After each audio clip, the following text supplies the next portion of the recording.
El portal informativo de Fundación para la Promoción del Altruismo, institución de asistencia privada, presenta El lado humano del periodismo, un servicio de anunciación, comunicación altruista, compromiso y servicio.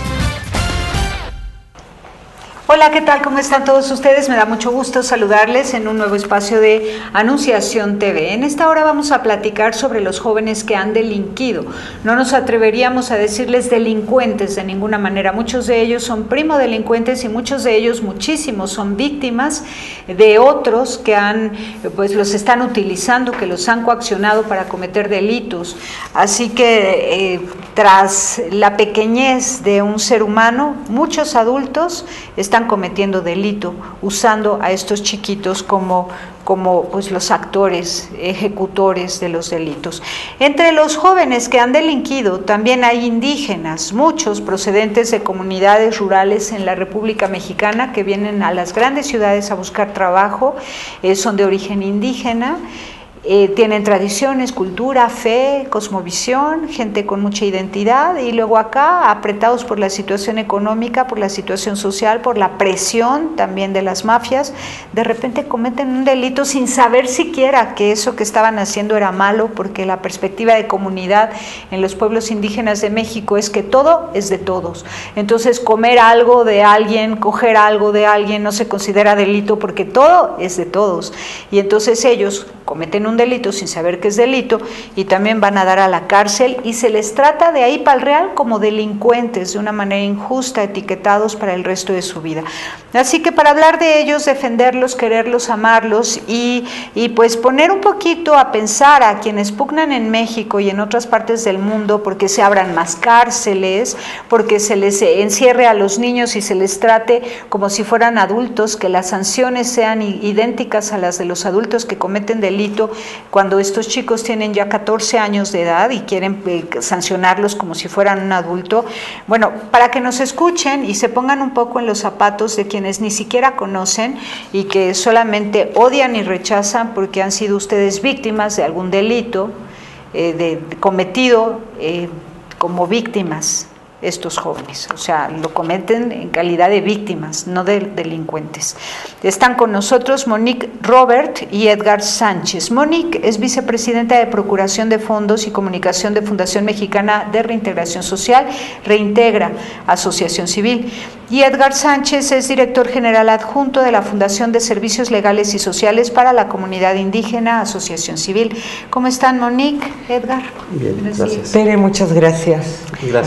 Gracias. Pues estamos muy tristes y enojados porque seguimos escuchando de la élite mexicana el deseo así gigantesco en el corazón de la élite de que se abran más cárceles y que se sancione a los niños como si fueran adultos desde los 14 años de edad. Edgar, ¿qué me dices de esto? Bueno, que como en cualquier tema, casi siempre uno tiene que buscar las soluciones globales y no nada más un parche a la solución.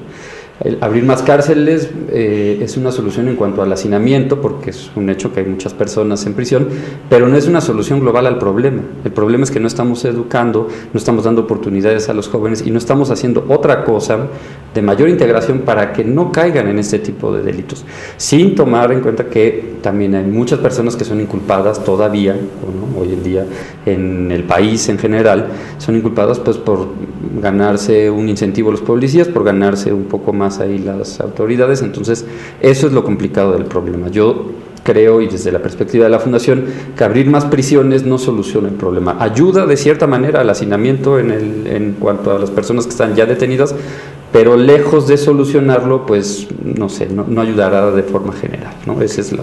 Y esta ley aprobada para castigar a los niños de 14 años como si fueran adultos, ¿ya se está ejecutando, ya hay reglamento, ya se está aplicando, o todavía hay oportunidad de echarla para atrás? No, yo creo que todavía hay oportunidad, Tere.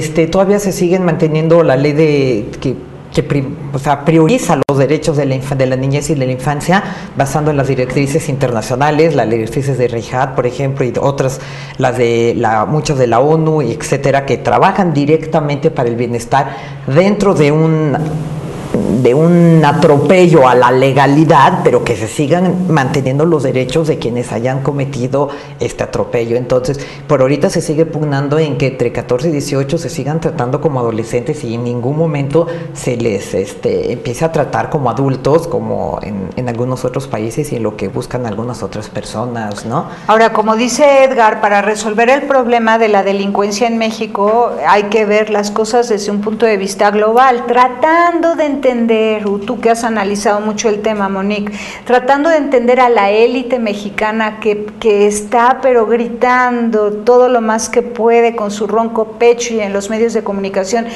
Y castigo, castigo, castigo, más cárcel, castigo desde más temprana edad. ¿Qué sienten ellos? ¿Qué les inspira para pedir esto? Esto es, bueno, mira, lo que les inspira a la élite yo creo que es poder pegar a ciertos niveles y no ver el problema en una generalidad, o sea, nada más lo que es una punta del iceberg, ¿no? Antes de subir platicábamos con Edgar que la reforma tiene que ser mucho más de fondo, tiene que ir desde mucho más abajo de qué es lo que se busca con nuestro sistema de justicia. Más cárceles es únicamente seguir llenando hay estadísticas de un instituto de Open Justice Society que dice que el 92% de la gente que está adultos en reclusorios son inocentes o son delitos que no ameritan la sanción, pero como la sentencia tarda 1, 2, 3, 4 años en llegar, por eso también están los hacinamientos en los reclusorios, ¿no? Entonces yo creo que el problema es mucho más de fondo. Reintegra, además de trabajar en el día a día, en la prevención del delito, que tiene que ver totalmente con esto, en dotar a los chicos de habilidades para la vida, de ser dentro de los entornos difíciles, socioeconómicos, culturales, las faltas de oportunidades educativas, laborales que se están enfrentando. O sea, nuestros jóvenes están cada día más orillados y hechos, no son pertenecientes de una sociedad, no hay cabida para ellos en una sociedad como la mexicana, ¿no? Inclusive a nivel mundial. Entonces, Reintegra lo que también se está abogando, Tere, es en hacer cambios a nivel estructurales, a nivel legislativos de leyes que tienen que ver con la Procuración de Justicia. No podemos seguir en México con una Procuración de Justicia como la que tenemos. Pero si nos vamos así a la mera palabra Procuración de Justicia, ¿sabes a mí a qué me suena? A educación. O sea, quiero procurar la justicia en esta nación. Pues quiero procurar estudio para todos, quiero procurar desarrollo, oportunidades de desarrollo para todos, ¿no?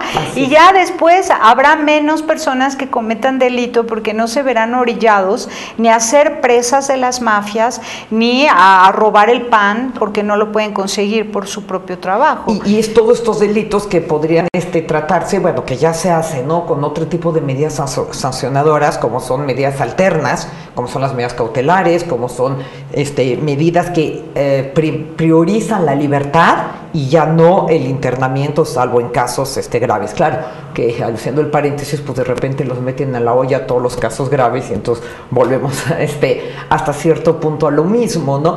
Pero es muy triste que en México siga siendo que primero eres culpable, te detengo y o sea, tengo la sospecha que tú cometiste algo, te llevo a la cárcel, te detengo y luego pueden pasar años para comprobar o no tu inocencia, ¿no? Y mientras ya te corrompiste ahí dentro de la cárcel, acaban con tu vida. Un chico de 14 años, 15 años, al quien le dan una pena máxima de 5 años, ¿cómo sale? 19, 20 años, un resentimiento.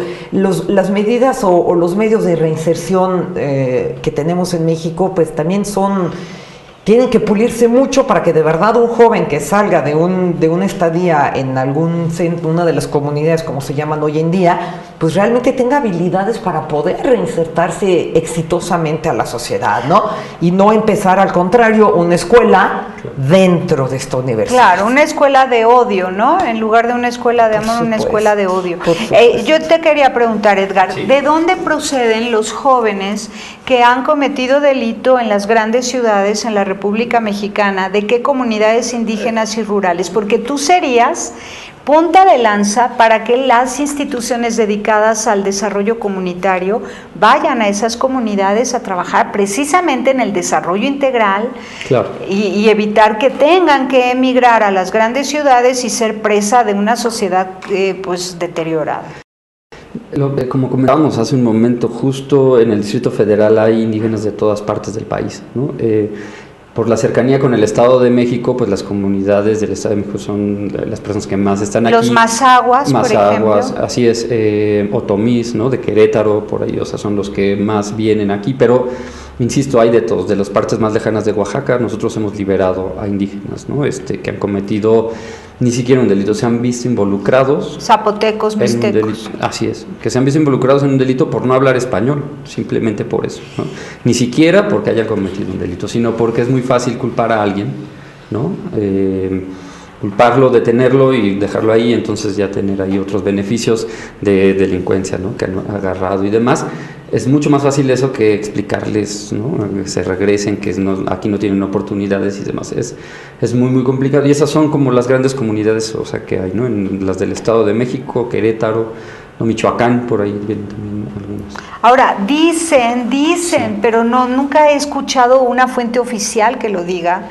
Dicen que los policías de calle, los policías preventivos, o no sé cuál de ellos, que se encargan de atrapar jóvenes que no han cometido delito para meterlos a la cárcel, para cubrir una cantidad diaria de muchachos encarcelados y recibir un dinero como gratificación. Así es. ¿Cómo es posible? Sucedió con una ley que se implementó en el Distrito Federal, que era una ley de incentivos a los policías que detuvieran a personas.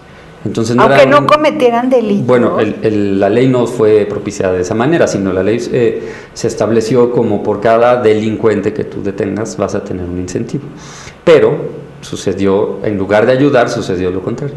No agarraban a una persona que en realidad haya cometido un delito, sino agarraron a personas que no se podían defender, ¿no? Indígenas, personas menores de edad. Es decir, a nosotros nos tocó o nos ha tocado durante todos estos 14 años defender mucho a ese tipo de personas, a los que no saben defenderse, a los que no hablan español precisamente, y casos tenemos muchísimos de personas que firma aquí y te vas, ¿no?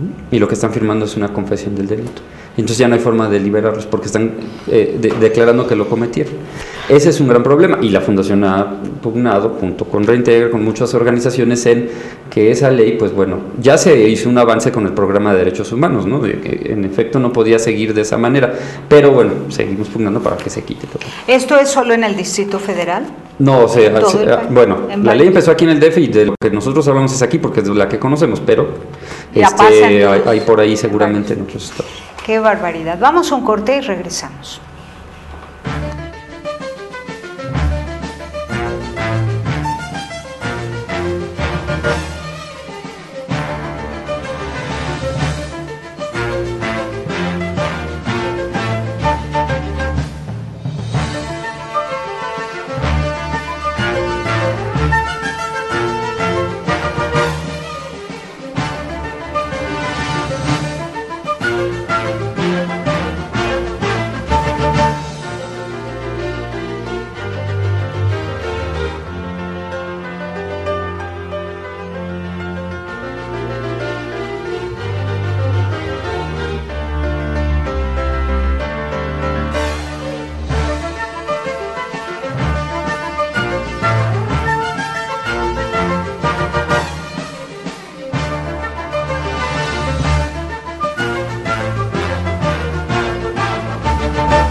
Pues resulta que en México los policías pueden atrapar a 4, 5, 6 personas, el número que quieran de personas, aunque no hayan cometido delito, porque hay una ley mal usada que permite que esto suceda y que las personas sin haber cometido delito de pronto se vean en la cárcel, y la cárcel puede determinar el resto de su vida, ¿no?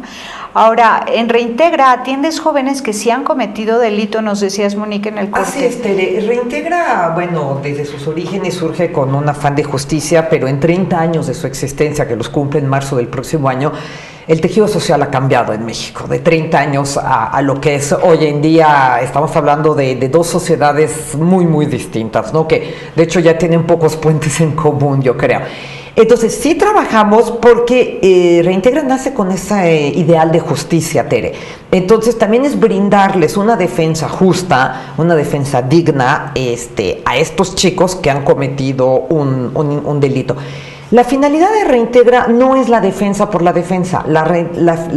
El objetivo último de Reintegra es la reinserción social de estos chicos. Entonces, es justamente aquellos que ya empezaron con problemillas de algún inicio de consumo de sustancia, algún robo, que no lo voy a minimizar, pero bueno, tampoco es una escala mayor, es atenderlos en ese momento para ahí parar este tipo de cosas. Reintegra apuesta a trabajo con la familia, entonces trabajamos con el chico y con la familia en justamente volver como a reestructurar la dinámica familiar. Esto antes de que sean encarcelados.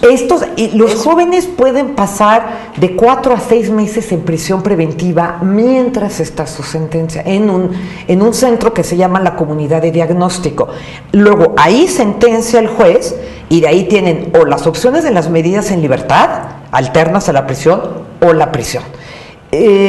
Son los menos los que se nos van a la cárcel de San Fernando. Entonces Reintegra trabaja con ellos mientras ellos están en la comunidad donde se va a decidir. Mientras se lleva el proceso jurídico. Ajá. Trabajamos desde ahí con ellos y obviamente una vez que están sentenciados, ya sean en medida externa, en medida de libertad, o ya sea en medida de internamiento. O sea, a pesar de que les den una medida de internamiento de 1, 2, 3 años, no soltamos ni al chico ni a la familia. Seguimos acudiendo. ¿Qué delitos cometen? El 70%, Tere, son robos y mayormente robos a celulares. Son el gran clientelismo que tienen estos chicos, es el robo al celular. En la mayoría de las cosas son robos no planeados, simple y sencillamente salen de alguna fiesta, quizás alguna intoxicación de alcohol o de alguna otra sustancia, pasan por las calles y mezclado con la edad se les hace fácil arrebatar un celular sin pensar más allá de las consecuencias que van a venir, ¿no? Y también lo que hablábamos en el corte, también tenemos chicos que por su forma de vestir, por su forma de ser, desafortunadamente son presos de esos policías que tienen que cumplir cuotas y entonces pues les inventan el delito y ni hablar, y les perjudican unos buenos meses de sus vidas, ¿no? Y quedan marcados, ¿no? Y queda trunco un año escolar, en fin. En el caso de los indígenas que tú atiendes cuando están presos, ¿quién te reporta? ¿Y qué delitos han cometido? Nosotros asistimos a los reclusorios del Distrito Federal para explorar. Así es, para enterarnos qué es lo que está sucediendo. Y lo que vemos, los delitos comunes obviamente es robo, ¿no? El mayor, pero hay muchos otros tipos de delitos, ¿no? Desde daños contra la salud, ¿no? Por ejemplo, la típica persona que viene aquí al Distrito Federal y alguien les encarga una bolsa para llevar, por favor, llévate mi bolsa, etcétera, etcétera. Entonces al llegar aquí pues se dan cuenta que no, pues que es una sustancia ilícita, ¿no? Pues caen en este delito y es un problema porque ese delito no tiene derecho a fianza. Entonces se tienen que pasar ahí por lo menos todo el proceso y si son culpables, pues los años son más de 4 años, 5, ¿no? Entonces es muy complicado. Y los que son, los que sí roban, que han venido a buscar trabajo a la Ciudad de México y de repente cometen Nosotros defendemos, robo. ¿Qué roban? Ya vimos, los jovencitos roban celulares. Entonces ya no hay que anunciar en la tele celulares para que no sean tan apetecibles, ¿no? Porque si te venden la idea de que vas a ser feliz con un celular, entonces, ese es el problema. La publicidad ha vendido la idea de que se es feliz con cosas. Los muchachitos roban. celulares. En el caso de los indígenas, ¿qué roban? Aparte de celulares, se pueden robar muchísimas cosas, pero el gran problema no es lo que roban, sino que ya es una decisión que a veces es orillada por las circunstancias, ¿no? Tenemos el caso de una persona que se robó una torta. Por eso me interesa saber qué roban. Claro, y lo sentenciaron a 7 meses de prisión, ¿no? 7 meses por robarse una torta. Por robarse una torta. Fue un caso que defendimos nosotros y bajo la lógica él decía, y eso que fue una torta sencilla, imagínense si hubiera sido doble, ¿no? ¿Y quién lo acusó? Pero es algo de risa, pero la verdad es que sucedió. ¿Y quién lo acusó? Dime, ¿quién lo acusó? No, el tortero. El dueño de la tortería. El dueño de la tortería gritó, ¿no? Que le habían quitado uno, llegaron los policías. Y pues bueno, como el robo se persigue de oficio, aunque el dueño de la tortería haya dicho, no, ya no quiero ningún cargo, pues obviamente se lo llevaron y eso pasó. Y así hemos tenido casos no solo de una torta, sino de muchas otras cosas que son a lo mejor insignificantes para cualquier persona, pero que por eso son consignados y son sentenciados a mucho tiempo. Pero sí me gustaría que lo dije, para que la gente no sea tan apegada a los bienes materiales y para que los publicistas no estén anunciando como la panacea a la vida humana las cosas materiales. ¿Qué cosas se roban los indígenas? Sí, bueno, es que eso es como diverso, ¿no? O sea, no hay una cosa específica. Por ejemplo, ¿qué ropa? No, los celulares son como la cosa que más se roban en términos generales, no solo los adolescentes, sino también las personas, porque es como lo más fácil, ¿no? Es decir, la gente va hablando por teléfono en la calle, entonces es muy sencillo pues quitarlo y echarse a correr. Es como lo que más, ¿no? Las bolsas, por ejemplo, de las mujeres también, porque es no ejerces violencia, es lo más fácil, por decirlo de alguna manera, de robar, ¿no? Bolsas de personas, celulares. Bueno, la otra pregunta sería, ¿por qué roban? ¿Qué es lo que quieren? ¿Quieren comer? ¿Quieren dinero para pagar un doctor? ¿Qué es lo que quieren? ¿Por qué roban? En muchas ocasiones sí es por comer, ¿no? O sea, para tener algo que vender, tener algo que comer, para satisfacer sus necesidades personales, sí. Claro, no todos, sí hay personas que roban porque se les hace un modo de vida, también eso es un hecho, y no hay que decir que por ser indígenas o por ser jóvenes todo el mundo es inocente, no. Si hay muchas personas que lo hacen, muchas personas tienen también un modo de vida, pero justo lo que mencionabas hace rato, que a mí se me hace muy interesante, es la educación que se está dando al final no importa cómo lo obtienes, sino obténlo, ¿no? Que es la publicidad en muchas formas explotada, ¿no? No importa si tú no tienes eso, tú trata de conseguirlo. Ese es el problema principal y al que nosotros nos referimos con educar. Educar a la gente no solo es que vaya a la primaria, sino muchas otras cosas y tipos de valores. Y es responsabilidad de todos. Pensamos de pronto cuando educar pensamos en la familia, primero que nada. Pensamos también en los líderes espirituales. Vemos que hay un montón de cristianos esparcidos por todo el país de distintas denominaciones, haciendo un esfuerzo enorme por llevar los valores cristianos y vemos que no están pegando, no están sembrando en tierra fértil. Y en cambio vemos a la publicidad y los medios de comunicación, que es otra fuente de educación o mala educación, bombardeando de antivalores. Y a ustedes les debe herir mucho esto porque van contracorriente luchando por la paz, por el buen comportamiento de los jóvenes, de los indígenas y tienen pocas ayudas en el entorno social. Cuando nosotros hablamos de educación hablamos mucho de habilidades para la vida, ¿no? Justamente, o sea, un joven que tiene respeto, que tiene autoestima, que tiene seguridad, o sea, no va a consumir una sustancia, no va a tomar algo que no. Entonces es como regresar a estas cosas que eran como muy nuestras, ¿no? Y no dejarnos llenar. Pues sí, la globalización no le podemos hacer muchas cosas, pero de repente nos ha bombardeado de tantísimos elementos que no son nuestros, ¿no? Y yo creo que la gran diferencia es que de repente la calle o la delincuencia da una identidad que no da ya otras estructuras, ¿no? La familia, por ejemplo, no hay familia. Exactamente. Entonces por eso reintegra su punto medular es el trabajo con las familias. A ver, platícanos, cuando dices el trabajo con las familias, ¿qué tipo de familias? ¿Quiénes son ellos? ¿A quiénes te refieres? ¿Quiénes viven en una casa donde un joven... La más de las veces es, todavía tenemos familias nucleares, papá, mamá, 2, 3 hijos. ¿En qué porcentaje? En un 60%. Sí hay mucha madre soltera, creo que es el porcentaje que de repente puede llegar a estar 50-50 o 50-40 con las familias nucleares. Pero también ahí, Tere, es donde hay que desmitificar cosas. No es porque está papá y mamá en una casa que la familia va a funcionar, ¿no?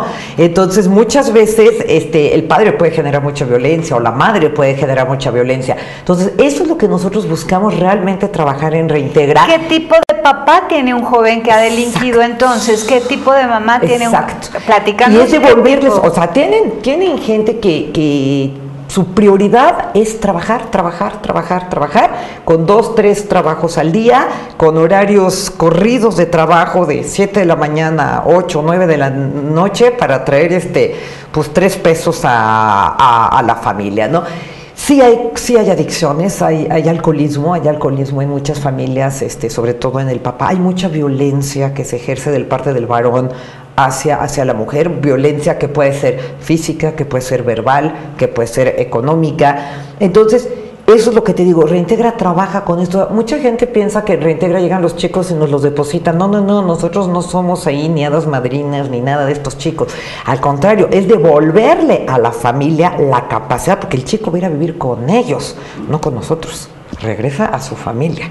Y la verdad sí se logran resultados muy lindos. Qué bueno. ¿Cuántos años permanecen contigo en ese proceso de madurez? En ese proceso pueden permanecer de 3 meses hasta 2 años aproximadamente. La familia completa, en un proceso de madurez e integración como familia. Y donde si la abuela, por ejemplo, si el chico tiene la supervisión de un abuelo en casa, pues que venga el abuelo y que venga el tío y que venga el primo. Entre más extensa es la red familiar del muchacho y se trabaja con esa red, más tenemos a favor de que la reinserción va a ser exitosa. Bueno, pues así como nos has descrito un poco el ambiente familiar de los jóvenes que han delinquido, quiero conocer también el ambiente rural indígena de quienes han delinquido aquí en las grandes ciudades cuando se convierten en migrantes, ¿no?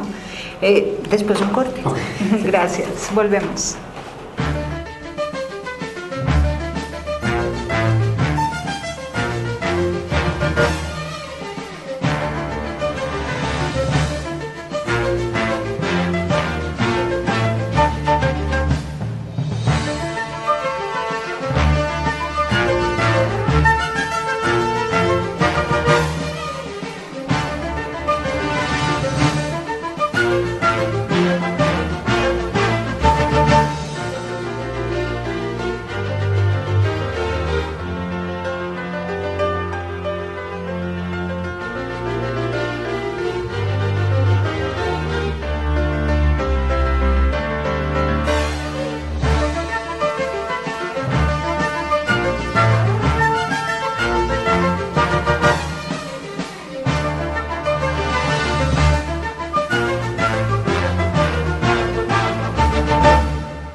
Edgar, platícanos, ¿cómo son las comunidades indígenas y rurales de donde proceden? ¿Cómo se vive allá? ¿Cómo se siente la vida? ¿Han perdido sus valores? ¿Se metieron tantas antenas de televisión que ahora han comprado las ideas de la posmodernidad, las ideas absurdas de que la felicidad está en tener y no en ser, como antiguamente pensaban nuestras comunidades indígenas en México? Así es, sí, en el Distrito Federal se divide, por decirlo de alguna manera, en dos, originarios y migrantes, ¿no? Los originarios cada vez van teniendo pues más formas adecuadas a la ciudad. Hay comunidades establecidas de otomís, mazaguas, ¿no? en el centro de la capital. Ahí llegaron, se establecieron en un terreno, ¿no? Y se les ha ido más o menos adecuando la vivienda. Y sí, en efecto, cambia mucho de las costumbres que tenían en su pueblo a las que tienen aquí, ¿no? Los migrantes, el problema en nuestro caso para defenderlos es que no tienen la familia aquí, porque son migrantes, es decir, vino nada más el papá o la mamá o la hija, ¿no? Entonces es muchísimo problema para nosotros porque tenemos que hablar a su lugar de origen, no es un teléfono propio, para localizar a la familia, ¿no? Entonces eso a nosotros nos ata mucho porque no tenemos un punto para poder establecer a la familia y trabajar con la familia. Tenemos que trabajar de inmediato en si lo liberamos o no. Y cosa que coincidimos con el Integra, nosotros no liberamos por liberar. Se hace un estudio psicológico, tampoco se trata de hacerle un daño a la sociedad y liberar a alguien que va a seguir delinquiendo o que va a seguir, no sé, cometiendo homicidios, ¿no? Para nada, se hace un estudio que nos podemos equivocar o no, pero bueno, se hace un estudio psicosocial y de ahí determinamos si esa persona, sobre todo lo que nosotros buscamos es qué va a hacer si lo liberamos. Nosotros no somos los jueces para decir es culpable o no es culpable, sí somos personas profesionales que trabajamos en bien de esa persona que está detenida y de la sociedad. Entonces, a ver, si yo te doy la oportunidad a ti, como qué vas a hacer si sales, ¿no? Y en muchas ocasiones nos hemos dado cuenta que pues, muchos lo que quieren salir es para seguir viviendo de esa manera, entonces optamos por no liberarlos. Y cuando sí se puede y se logra establecer con la familia, también se hace un puente con la familia, unos seguimientos, ¿no? En donde ahí lo que nosotros establecemos como tiempo es lo que dura su proceso legal, ¿no? Si son 3 meses, pues son 3 meses, si son 3 años, pues son 3 años en los que vamos a tener que estarlos viendo. Ahora, yo me imagino que cada vez que logras liberar a un indígena que ha cometido algún delito o que no lo ha cometido, pero finalmente sí lo logras liberar, porque es posible, sabes tú que va a regresar a su comunidad y él te advierte que va a regresar a una comunidad donde no hay productividad, donde no hay agua, donde sus techos se están cayendo, donde no llega para nada ninguna oportunidad de desarrollo. ¿Y qué podrías hacer? Se me antoja que los vincularas con organizaciones altruistas que están trabajando en el campo, en el desarrollo rural, en el desarrollo comunitario. Así es, la fundación tiene, o se divide, por decirlo de alguna manera, en 3 proyectos, que es prevención, atención y productividad. El problema, como cualquier organización de asociación civil en este país, pues es muy complicado mantener los 3 proyectos, ¿no? Entonces lo que más hacemos es la atención, liberar, ¿no? Pero actualmente se trabaja para establecer una prevención del delito fuerte, que no es decirles en talleres y demás esto que van a hacer es un delito, no puedes hacer esto, no puedes pegarle a tu esposa porque es un delito, se llama violencia intrafamiliar y no tiene derecho a fianza, ¿no? Es un ejemplo. Y en la productividad son proyectos productivos en las comunidades. Eso es lo que queremos trabajar también, ¿no? O sea, no solo liberarlos, sino darles otro tipo de oportunidades, ¿no? Claro, porque él es punta de lanza para una nueva actividad en su pueblo, ya que al fin lo has conocido, aunque sean circunstancias difíciles, puede ser él quien transforme la realidad de su pueblo a través de todas las herramientas que ustedes, con la ayuda de otras organizaciones que hagan alianza, pueda llevar al pueblo oportunidades, talleres, en fin, créditos, en fin, un montón de cosas. A ver, tocas ahí un punto crucial, la productividad, ¿no? Sí. Me encantan tus etapas porque son las mismas que las que están en Reintegra, prevención, ¿no? Atención, totalmente. Y fíjate que es la que siempre ha sido más compleja en echar a andar, es la de la productividad. Claro. Y en Reintegra tuvimos hace 2 años la facilidad con la Fundación Talks. No sé si en algún lugar lo vieron en los talks, había una alcancía y folletitos de Reintegra y todo, y bueno, ahí se generó un recurso, porque nosotros teníamos un taller de serigrafía ahí en la Colonia Guerrero, en Héroes 59, en la IAP que tenemos allá. Y entonces, con este financiamiento y con un programa del gobierno norteamericano que es USAID, se dio otro recurso y bueno, estamos ya lanzando ese taller de serigrafía. Ya Proempleo ha capacitado a padres de familia y a chicos. Ya tenemos 2 personas que ya pusieron su negocio de serigrafía y de impresión de cosas. Y entonces creo que justamente si tú estás dando valores de desarrollo humano, de todo esto que hablábamos, ¿no? Y de normas básicas de convivencia, regresar a esto, pero además tienes la posibilidad de dar un trabajo digno, no un trabajo de 3 pesos, no un trabajo que te pida y que está como hasta que se convierta en negocio, en empresa, que se convierta en negocio, en fuente. Empleo. Entonces, está ahorrando para que tu reinserción sea, casi le puedes dar carpetazo al caso y sabes que no va a volver a reincidir, ¿no? Cuando están estos. Yo creo que el asunto de la productividad, como tú dices, es bien complicado porque pues trabajamos a base de recursos, vivimos las asociaciones civiles, sí, ¿no? Si se pudiera que tu institución los mandara con costales de semillas para sembrar, con las herramientas para un sistema de riego por goteo, y que así, bueno, ya te liberé y además te llevas tu paquete de tecnología y de semillas para cultivar, o un pie de cría de animales, no sé, lo que fuera, para que les ayude a recuperar su estilo de vida rural. Claro, ese es digamos que el principal problema, saber qué es lo que quieren hacer. También hubo cuando empezamos a hacer este tipo de proyectos les conseguíamos trabajo de ciertas organizaciones, empresas, pero no les gustaba, es decir, no están acostumbrados a hacer ese tipo de trabajos que nosotros conseguíamos. Recuerdo mucho un caso de una persona que le conseguimos trabajo de limpieza, ¿no? Fue 2 días, al tercer día llegó y me dijo, muchas gracias, pero mira, la verdad es que yo lo que quiero es andar así, haciendo esto y esto, ¿no? No coincidía con lo que le habíamos conseguido. Pero ellos no quieren regresar a su pueblo, ¿no quieren? No, la mayoría. Bueno, esta persona no. ¿Y muchos la mayoría? Sí. O sea, muchos sí, muchos que tienen como la amarga experiencia de estar aquí, lo primero que quieren es irse a su pueblo. ¿Qué porcentaje?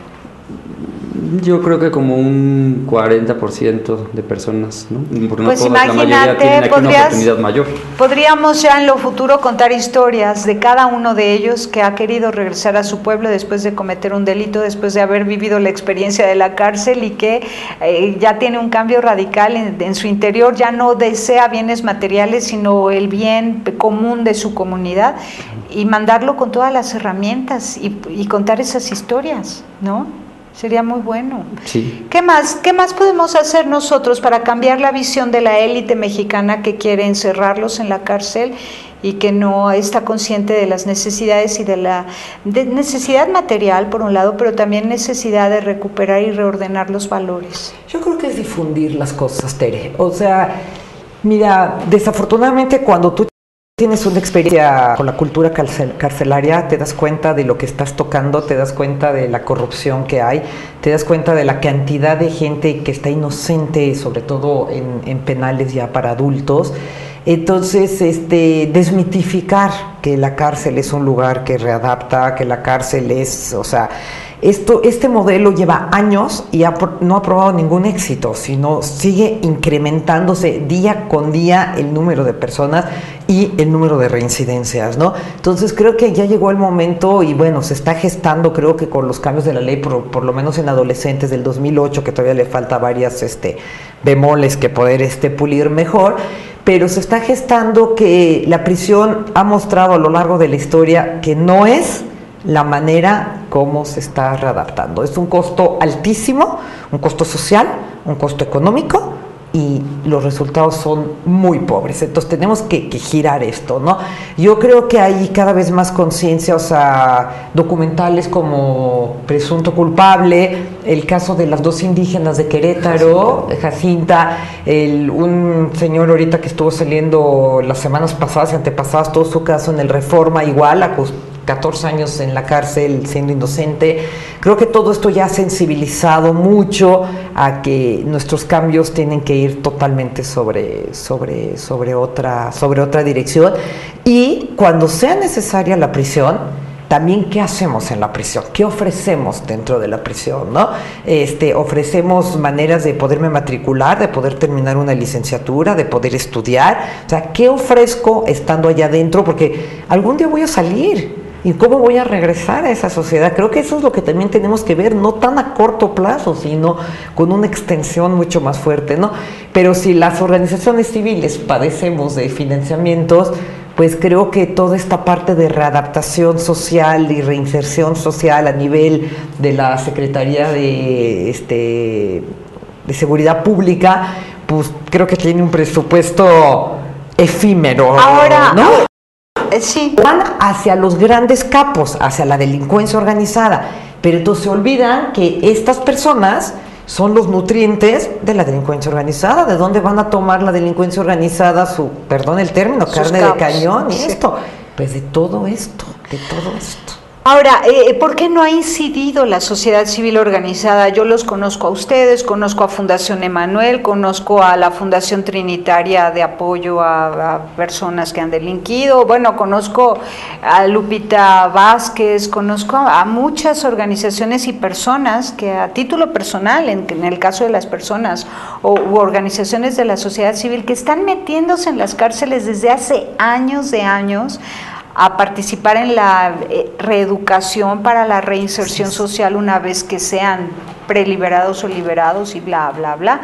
Y no veo que incidan en la estructura, en la ley. ¿Por qué? ¿No les hacen caso o qué? No, el problema de los centros penitenciarios es que son un híbrido, porque no se sabe bien a bien qué son. O sea, son para castigar, son para rehabilitar o son para contener, y terminan siendo los tres. Entonces no hay una definición específica de qué es un centro penitenciario en estos momentos.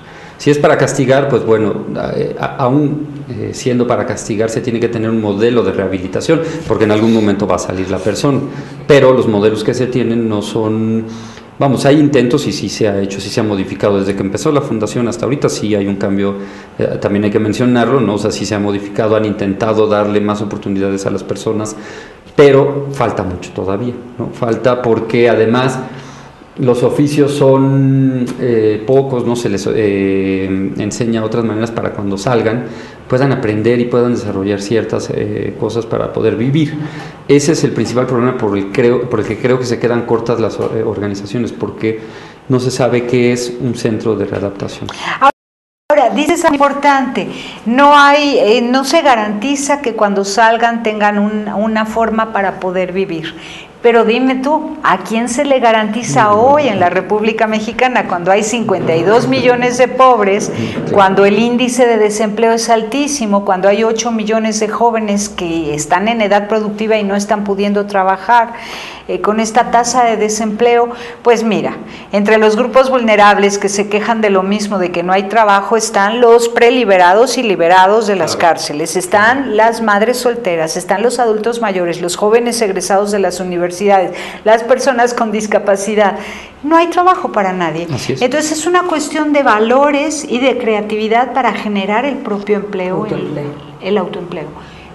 ¿Qué proyectos hay en ese sentido? Mira, nosotros, por ejemplo, en Reintegra te voy a platicar dos proyectos que se tuvo. Ahorita lo que platicaba Edgar de las cárceles, del 2005 al 2008 tuvimos la oportunidad de no administrar, pero operar un centro de internamiento. Era la Comunidad Terapéutica Reeducativa. Fue un proyecto muy lindo que fue con la Fundación Telmex, que fue con la Secretaría de Seguridad Pública y con Reintegra. La Fundación Telmex fue la parte económica, la Secretaría de Seguridad Pública el inmueble, los custodios, toda la administración, y Reintegra toda la operatividad. Ahí atendimos a 65 chavos. Hasta el año pasado, está por salir la publicación del libro, que te lo voy a regalar en cuanto salga, ya está en el horno. Te puedo decir que reincidieron menos del 8% de estos chicos, porque ahí dábamos talleres de cómputo y talleres de gastronomía. Hubo chicos que salieron, que aprendieron desde picar y todo, y que ahorita están trabajando en algunas ¿en algún restaurante? Sí, o de estas tiendas de pastelería reconocidas, etcétera. Entonces, esto creo que es muy importante.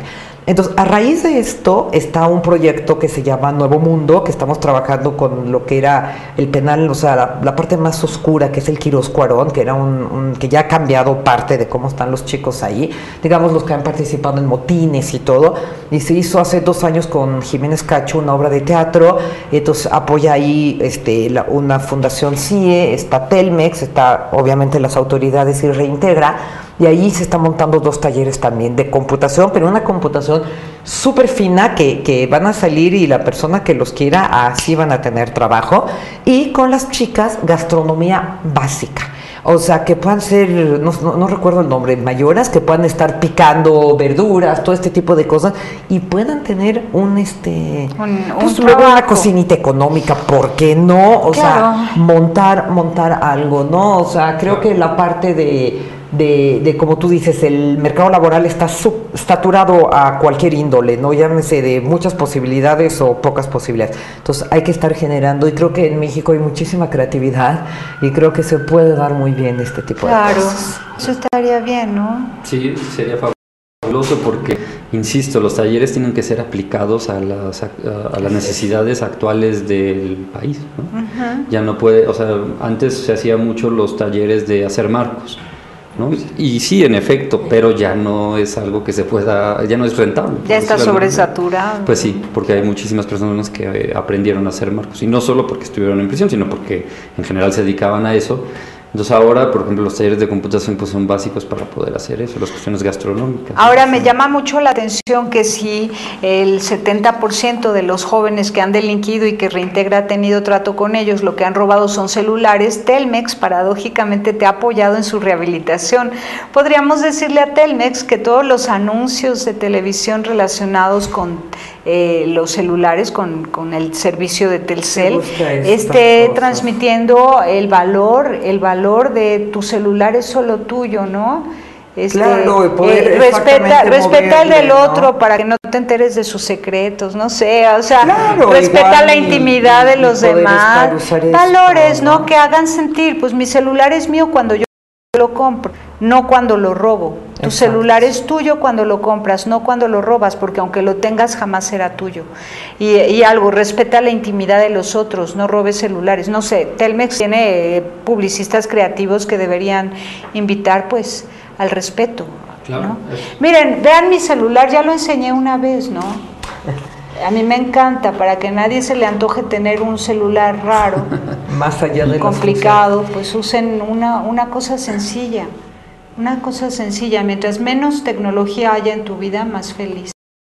Claro, es que tengamos este espacio de televisión para poder hablar de cosas valiosas. Claro. Solo así tiene sentido la tecnología, de otro modo. No sé si hay un minuto, te quiero compartir también algo. Cuando hablabas de cómo las élites las podemos involucrar en esto, a mí me da mucho gusto que creo que se haya una sensibilización mucho mayor, y o sea, también Reintegra está trabajando, eso está así apenas saliendo, cocinándose, con la Comisión de Derechos Humanos y con Coparmex para poder dar empleo a los jóvenes. Entonces, bueno. Sí, ya llevamos 2 reuniones sostenidas y donde estamos caminando con eso. Eso está fabuloso. Yo creo que es muy... cambiará así la perspectiva, porque hay un encono y un odio hacia los que han delinquido, y conste que todo el programa he dicho han delinquido, nunca digo delincuentes. Claro. Sí. ¿No? Los que han delinquido son personas que tienen la oportunidad de resarcir su vida, así es, de rectificar, de convertirse. Y yo creo que ya hay esa sensibilidad, por lo menos en mucha gente, de querer cambiar cosas. Claro, eso es justo lo que iba a decir, hay que perderle el miedo a las autoridades. Hay muchísimas autoridades que están dispuestas a hacer cosas. Nosotros tenemos un convenio, más los permisos para entrar y este tipo de cosas, con la Procuraduría del Distrito Federal tenemos un convenio. Ellos mismos se dan cuenta de que hay cosas que no están funcionando, entonces ellos mismos nos pasan casos para que nosotros los podamos defender. Es un convenio interesantísimo que lo firmó el ex procurador Mancera. Nos dijo, sí, es padrísimo, y hay que firmarlo. Sumar, o sea, ya no hay capacidad ni un gobierno ni una sociedad civil de hacer las cosas solos. Claro. O sea, o nos vamos sumando y vamos construyendo algo mucho más ameno, o no hay mucha vuelta de hoja, ¿no? Y la sociedad tiene que sentarse a platicar largamente. Por ejemplo, veo sociedad civil que apoya a los transgénicos, veo sociedad civil que apoya a los cultivos tradicionales. Si antes de que las autoridades le den sí a un grupo o a otro, escucharan a los 2 grupos, pero antes los 2 grupos se sentaran de verdad a platicar, entonces podrían juntos presentar algo que fuera mesurado, prudente y acorde a las necesidades reales, ¿no? En el caso de ustedes, pues lo mismo. Los grupos ricos que están en contra de los que han delinquido, pero en contra con todo su poder, y los grupos como ustedes que están en favor de la reinserción social de los que han cometido delito. Entonces, sentarse sociedad civil a platicar antes de hacer propuestas al gobierno para que las propuestas sean justas, mesuradas, prudentes y acordes a las necesidades reales. Y saber de qué hablamos también, Tere, claro. ¿no? Reintegra, por ejemplo, delincuencia organizada no trabaja. Ajá. Eso sí no. O sea, nuestro ámbito no va como lo que mencionaba Edra, algún de tus personas indígenas que los ves que no quieren salir de donde están, es todo un apoyo y finalmente nosotros también tenemos que rendir cuentas a quienes nos permiten brindar este servicio. Claro. No dejas de manejarte como una empresa con éxito. Es que no vas a ayudar a quien no quiere tu ayuda. No nos metemos porque ya son conductas demasiado arraigadas y donde es muy, muy difícil incidir. Sociedad civil no se mete ahí, No, más bien sociedad no. civil se mete en casos particulares. Así ¿no? es, así pero si no conoce los casos particulares, tampoco tiene que pugnar por leyes que van a tratar de manera generalizada situaciones tan diversas. Pues yo sí los invito a que consulten nuestra página Claro, web. Que es se han estado todo el tiempo anunciando. Web, ahí hay testimonios de casos de éxito, de chicos que de verdad nos vienen a ver 6, 7 años después con el título de abogados y todo, pues bueno, no hay precio para Qué esto. bueno. ¿no? Claro, así es, pues ya también tienen ahí los datos. Muchas gracias por la invitación. Muchísimas gracias a ustedes. Todo el programa se han estado transmitiendo sus datos y queremos que los conozcan a ustedes, fundaciones grandes, poderosas que están pugnando, creo que algunos hasta por la pena de muerte, para que los conozcan a ustedes y sepan las realidades que viven muchos de los que están en cárcel, que son muchos inocentes, otros que han cometido delitos menores, otros que son solo primo delincuentes, muchos por accidente, por ignorancia, y lo que hace falta en México es educar. Así que si hay dinero para castigar, mejor que haya dinero para educar. Muchísimas gracias. Gracias, Tere. Pásela bien haciendo el bien. Hasta la próxima. Sí hay soluciones. Aquí, en el portal informativo de Fundación para la Promoción del Altruismo, institución de asistencia privada. El lado humano del periodismo. Un servicio de anunciación, comunicación altruista. Participa en Facebook. En Todo México Somos Hermanos. Y síguenos en Twitter, @TodoMéxicoSomos.